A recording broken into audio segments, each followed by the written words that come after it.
you. So welcome to what will be the first of a catalogue of webinars that we're going to be running here at Beyond Group. It's great to have you join us. So it's going to be an exciting, hopefully, and an informative next 30 to 40 minutes. You'll have the opportunity of questions at the end, so do hold fire to those.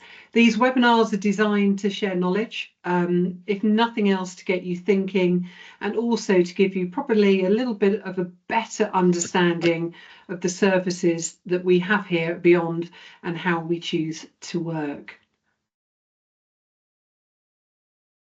So standard privacy policy, have your cameras off, which you have, thank you, and you're all on mute, which is great. And as I said, there's going to be the opportunity for questions at the end. So please drop any notes or any questions in the chat box, but we'll actually respond to them at the end of the webinar. So just to give Pip a little bit of a break, she's done all the speaking so far. I'll just introduce myself. So I'm Alex Hunt, Customer Experience Consultant, and for me, it's all about getting information to people at the coalface here and their experience with technology and meeting room equipment. So I've worked in the AV industry for over 12 years in various different guises, various different touch points, either with vendors or with the end users. And I've worked in client-facing verticals for over 20 years.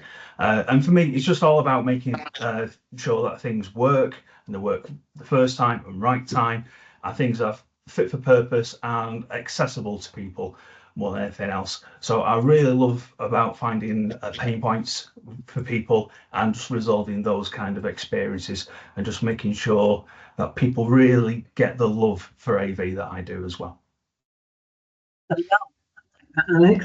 So similar to Alex, I've been in the world of AV for quite some time, 30 plus years, dare I say. My passion and driver has always been around customer experience and user behaviour, the relationship between what we do, how we do it, and how the end user actually engages with technology, whether it's traditional AV or whether it sits across the more generalist IT platform. I'm always really keen to join the dots, and I'm fascinated to see how it all hangs together. So that's kind of been my driver. Alex, I was just reflecting on the fact I think we've worked together now for probably about 8 years. So between us, a fair amount of knowledge and experience. Okay, so you can see here, I won't read this out for you because you can absolutely see it, but you can see here we've got quite a lot we want to cover. And interestingly, everything we're covering here links back into the user experience. So when we talk about how we're going to future-proof technology and how that might look for you in your industry and your business, we're always going to have the whole user experience piece running through like a narrative, a bit of a through line. So let's get cracking. Okay, so why does future-proofing matter? So I think really now with the advent of so many new agile services, cloud services, AI technologies, we've never been faced with such shifting sands before, and the fact that everything changes so quickly. So it's more important than ever that we have rooms that not only fit for purpose, but can easily keep pace and can be upgraded and updated for any different ways that we need to be working. And it also means we've got to do this with the minimum of disruption and limited cost as well. So it's really, really important that we keep things future-proofed. So if we're going to be adapting to different working styles, post-pandemic, it's been a really strange world for all of us. We're all working in a kind of hybrid environment. Hopefully a lot of us are returning to the office, but we do have that flexibility that we never had before. And so what we're probably finding is a lot of people now have a much smaller estate of meeting rooms to look after, but those meeting rooms do actually have to have more functionality built into them, and they've got to be more versatile as well. So it's important we can bring those multiple purposes out of the equipment that we bring to a room. It's definitely a big ask, but when we look at those needs and the working practices we've got, I think with the right design, and we can bring the functionality into that as well. I mean, at the moment, there may be not a consistent demand, so you might be looking at hot desking, but a better use of technology that can fit into that kind of deployment, and certainly make the space more agile. I think the flexibility just makes sure that we get a lot more bang for our buck. So quite often we've got a space that we can use for one purpose, but then does that space change? Do we add spaces? Do we combine? And is the equipment that we've got able to move with the functionality of that room as well? So it's a great way of making sure we've got flexibility in your deployment. Simplicity is key as well, just to make sure that people can use the potential in the room straight away. And if we bring in along things that are quite familiar, they can bridge the gap between a home experience and a meeting room experience as well. So build on that. Yeah, I was going to Yeah. say, Alex, just to build on that, because everything you say there is really valid. I think the other thing is about, as we say, maximising return on a technology investment. Now, traditionally, people have decided, or companies have measured that by, yes, it's gone in, it costs the right of money, it seems to be doing what it's supposed to do, what it says on the label.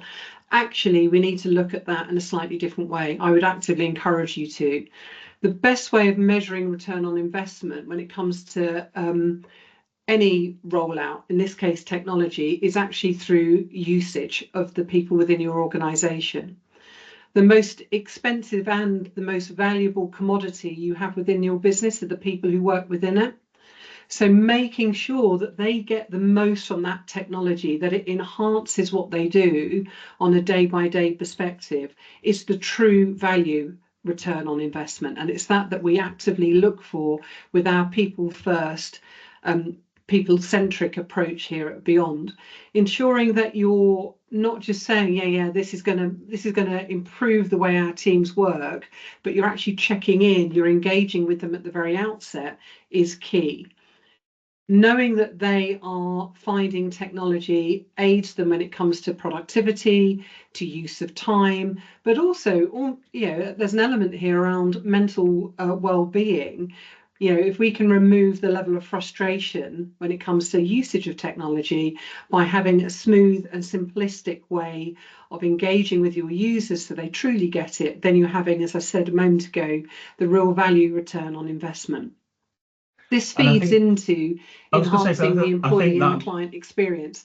I've already talked from an employee perspective, but from a client perspective, if they see a seamless transition with you, they're joining you remotely on a Teams call, for instance, and everything works effectively, they're not met with some technical problem or a member of your team having a technical issue, excuse me, then again, it enhances that experience. They can talk about it. Can you imagine, there you are, wanting to help them design and develop a technology landscape for their company, and when you join a Teams call, it doesn't work effectively. There's an element of losing confidence. So it's important that all these touch bases are considered when we're really looking to future-proof your technology for, as I say, for the future. Really think about the value return on investment and not just the monetary return on investment. So I was just saying, Pepe, I agree with you. There's definitely an expectation for hybrid workers where they've got a really useful experience at home when they're working remotely, and they would like a repetition of that experience when they come back into the office as well. So making that experience seamless is definitely a top priority. But while doing that, obviously we're looking at making sure that the spaces are competitive and compliant, and by that I mean we've now got much smaller spaces, so they really do have to be more productive and more agile. So having the right equipment in the space just means you can have high occupancy, less downtime, smaller running costs, and definitely if you've got more eco-friendly equipment, that'll be a much easier to implement those eco changes and keep the costs down. So really important that we bring those to the spaces as well. And with AV really integrated with IT, it's important that there's no other shadow IT which can increase your threat exposure. So definitely network security has never been more important, particularly when we've got this bring your own device kind of culture as well. So it's making sure we've got that future proof and security in place as well. And finally, before we move on, just thinking about respecting the planet, I was reflecting on this yesterday and thinking about one of the positives, maybe the only positive that came out of COVID, was the fact that the planet became a much healthier place due to the lack of travel, so emissions and things like that being reduced quite dramatically.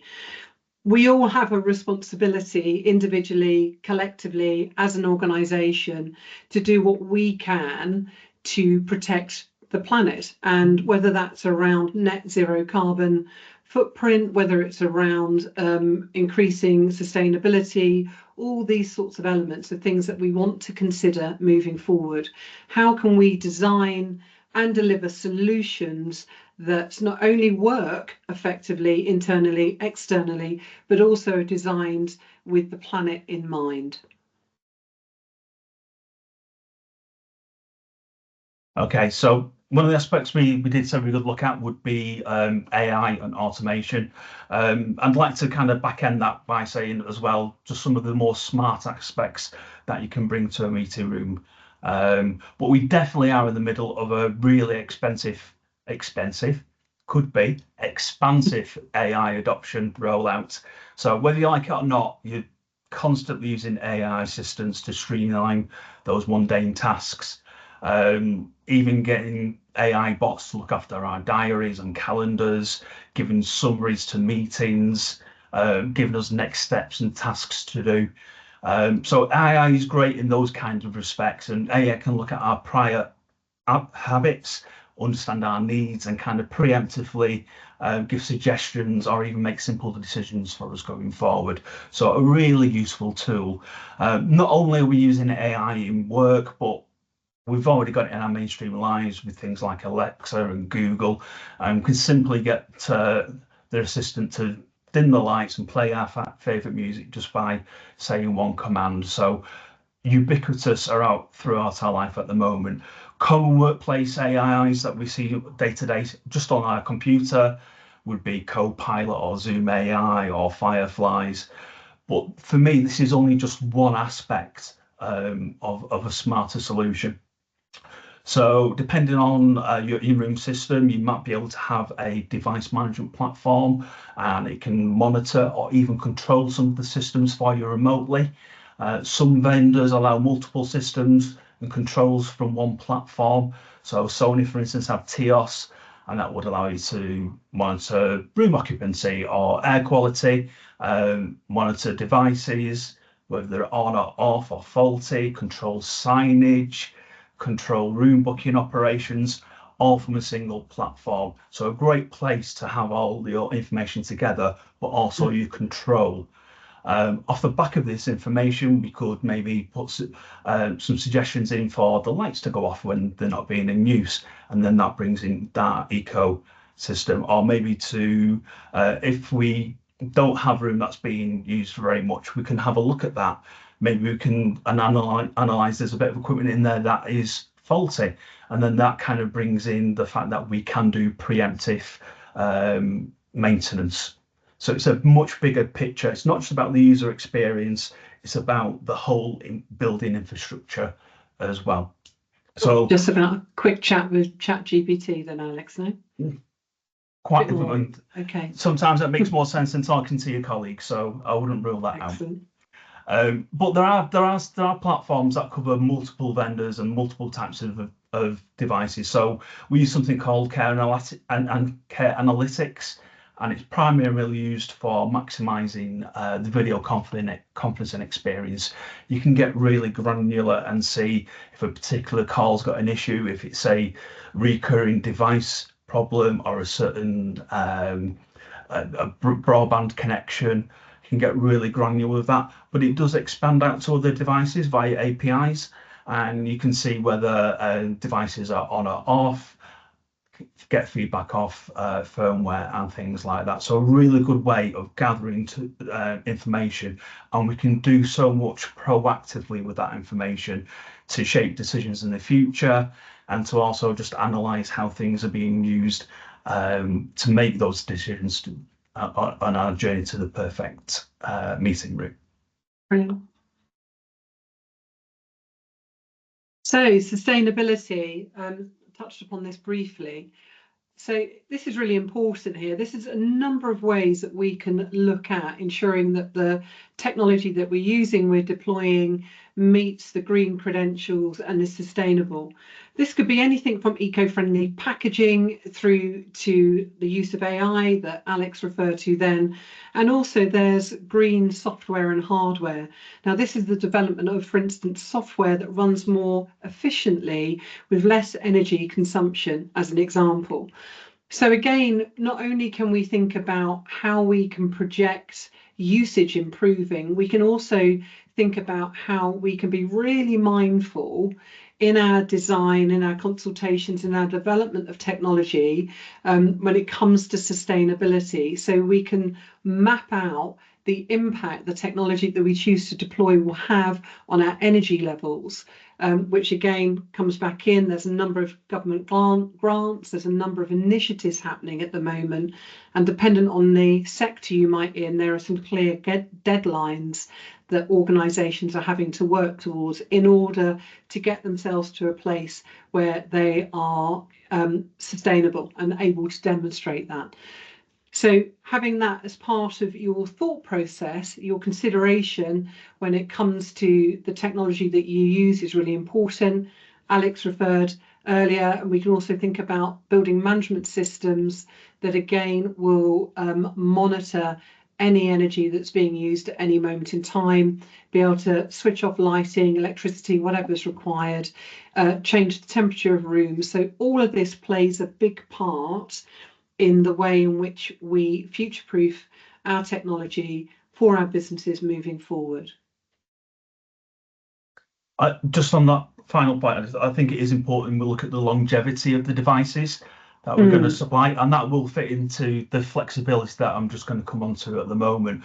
But if we do kind of make the decision that we're going to get maybe a higher spec device that will last longer for us, we won't be replacing that device, and therefore we're not causing landfill, or we don't have to really take in some weak considerations. So definitely to look at that is look at the hardware on that. But part and parcel of that is, if we design for flexibility, we have the option to build on a backbone of technology. So the fact that we could maybe have freedom in a framework with modular systems, and as our business and needs change and evolve in the future, we can just swap out one component rather than a whole system. That makes things much more eco-friendly, but cost-effective, and also easier from an implementation and adoption point of view. So quite often people are now looking at certain ecosystems. So for example, Teams, where they've got certified devices, and should you have a need for a basic camera, you choose the basic camera. If your space changes in the future, or your room changes in the future, there's no issue with repurposing existing equipment, but implementing changes for a better camera, better microphone system, adding to the system to enhance the capabilities. So definitely to have that flexibility to change your system without changing all the equipment and changing the infrastructure behind it is a key decision for a future meeting room. The other thing to consider is the fact that we are now looking at that versatile space. We are looking where we have less space, but we've got to use it for more things. And so therefore, if we have a room that we can divide up into multiple spaces, or we are having a space which has got a high turnover, like hot desking, do we have the technology to support that, and is that technology relevant to go with it? So some of the equipment you can choose would be a scalable control system. So depending how you're using the meeting room, it has that ability to adapt to the situation that you're demanding from it. You could use that system again and again, but change the control depending on what you needed to do. And I think it's very important that you have that kind of journey in your mind as to what these uses for the rooms are going forward and what they might be. So you're making key decisions less often, but making subtle changes as and when you need them. And that would come into that scalable kind of solution. So again, do we have the right ecosystem where we can add in and take out? And is that the right pathway for us? And does that take us to where we are wanting to be in the future rather than just where we are at the moment? So definitely is great. And does that ecosystem have the ability to change if our needs change as well?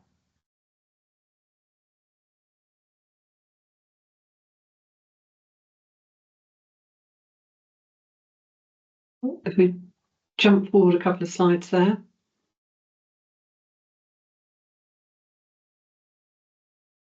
There we be. Just to give you a bit of an insight into what's coming to build that level of interest. Okay, so enhancing user experience with intuitive technology. Well, needless to say, as I set this up at the very beginning, the user experience piece is a bit that really resonates with me. And I would absolutely say that one of the important things when you're looking at how you want your technology to grow over time as part of future proofing, that you really want to start with the end in mind. And what I mean by that is, how do you want your people to be engaging with the technology? What do you want them to get out of it? How do you want that experience to be for them? And we're busy people, right? We're busy, we have time constraints, there's lots of things pulling on our time and our working day. So what we want to do is really think about how we can make this intuitive and simple. I don't mean so simple that it's really simple, but simplistic to use so it makes complete sense. We want it to be, as I said, intuitive, and we want it to add value. When I was thinking about this, I was thinking about for instance, some of the apps that we might have on our phone. So for me, I've got my mobile banking app on my phone, and it is really simple. It's secure as well, which is important. I simply look at it, it looks at me, it recognizes me, and then before you know it, I've got everything available to me. It's simple, but it is also reassuring that I've been educated as to how to use it, and I know that it is also secure. So these sorts of things are really important. It's also personal to me.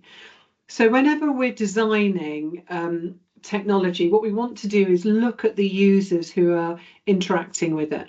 Are they super users? Are they technical? Do they have some form of particular software platform that is also engaging with it, that we want to make sure they have a really good understanding of, and they can follow very clear steps of how to work through that process? It's important within this that, because of time being a limitation for so many of us, that we can get to that endpoint quite quickly. If we do that, then you buy the hearts and minds of the people engaging with the technology at any one moment in time. You know, facial recognition, it's really simple. We're there very quickly. That takes some time out of my working day of trying to log in and remember passwords, for instance.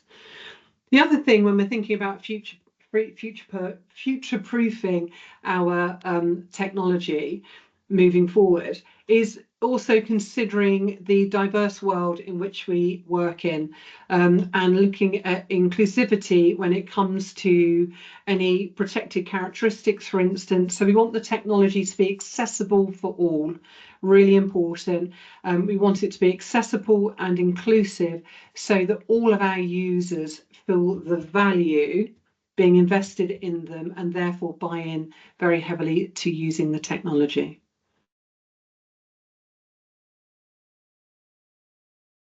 So I think one of the considerations, one of the elephants in the room now for a lot of people, especially now because AV is really considered AV stroke IT, is how these devices sit within our secure network solution.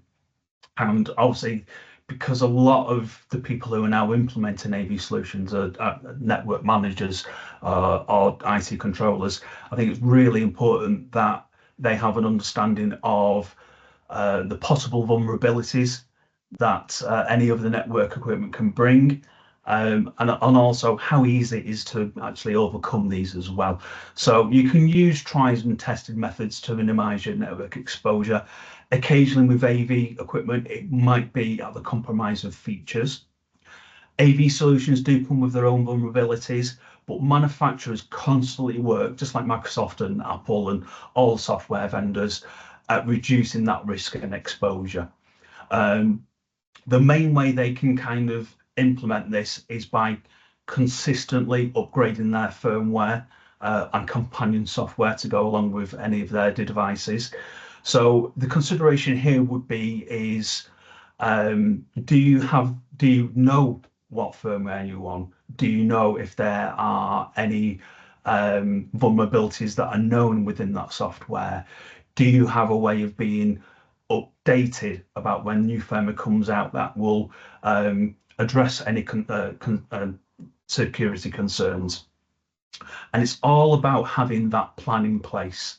So again, it can go back to that simple kind of pathway of, I've got this equipment, I've got a way of maintaining it. I don't have a way of maintaining it. Can I remotely address that and get that exposed? So definitely it's those kind of things that we need to just kind of have a look at and have that thought bubble in a head. But certainly with these remote management platforms, that's a very easy thing to address if need be. Best practice when it comes to looking after sensitive data in meetings is an even simpler thing to address. So for me, the main thing is when you're looking at your meetings is just to be as least permissive as possible. Don't share information out that you don't need to. Don't share it to external parties. And if you do it via individualized sharing links so you have an audit trail of that information. Be aware if you're not using meeting room equipment, maybe you're using a touch screen or something like that. Where is your data being saved to? Is it being saved locally or is it being saved to a cloud service? And who can access that information? So as part of my day-to-day job, I quite happily train new users on fresh meeting room equipment. But quite often, if they've got a Zoom or a Teams room experience, we'll cover the back end of how to set a meeting up and how to implement meeting options so data doesn't leak from a meeting unnecessarily. So definitely there's not just a physical need from what you set up with equipment, but also a more of awareness that you can do with your end users to really have the best practice for keeping that information safe. And it becomes even more important now because a lot of companies now are looking to get an ISO accreditation or Cyber Essentials, and both of those will look at processes of keeping information safe and also physical ways of accessing data on storage devices as well. So really important you have a quick look at those. And for meeting compliance now, there's a whole plethora of tools to go ahead. So again, it's that meeting room. Is it designed? Is it accessible so people don't have information leaking from it? Do we have something like Teams Pro in place where we can choose the level of security, put watermarks in there? And it's all about just making sure those standards adhere to the standards of your company. As a technology company, we're quite secure, but you may well have banking companies that are even more secure as well. So there's that compliance issue and GDPR issue to look at as well. So those considerations for me are security and compliance in the modern workplace. So practical steps that you can take for future proofing. It's again a little bit for me, I come back for this one around start with the end in mind. In order to know where you want to go, you've actually got to know where you are in the first place. And one of the things that we actively encourage is a technology and user audit. They're two separate audits that we can run. Now these are designed to do a full audit of your full technology, and it can also include your IT infrastructure. That gives us an understanding of what you have already, the age, the vulnerability, the capability of the technology you have currently. We're also able to do an audit, or we'd advocate an audit of your users. How do they currently engage with technology? What's working well for them? What isn't working so well? What do they need more of? Again, where are the vulnerabilities and where are the positives in where you are right now? Once we have an understanding of where you are right now, we can engage with key stakeholders within your organisation to understand where you're wanting to go. What's your business strategy? What's your goals and aspirations for your business over whether it's a 12, 36, 60-month period of time? And what will that look like? Once we understand what that looks like, we can look to build and design your technology strategy, which is aligned to your users' experience and the experience that they are looking to have. And within this technology strategy, you'll have a clear roadmap for what that will look like over that period of time.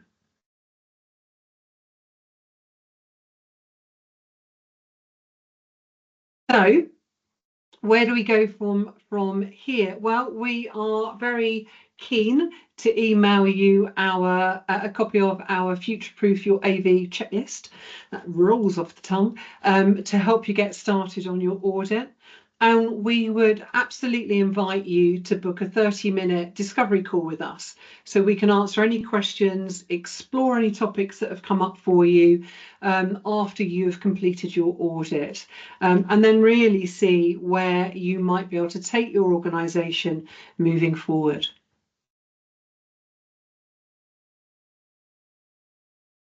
Finally, this is like getting the Oscar. I'd like to thank you all for joining us.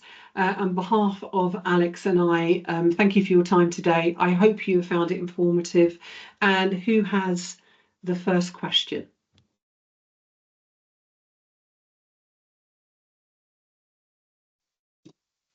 Not really a question, just a comment really. Thought that was really useful, especially towards the sort of back end, and the bits talking about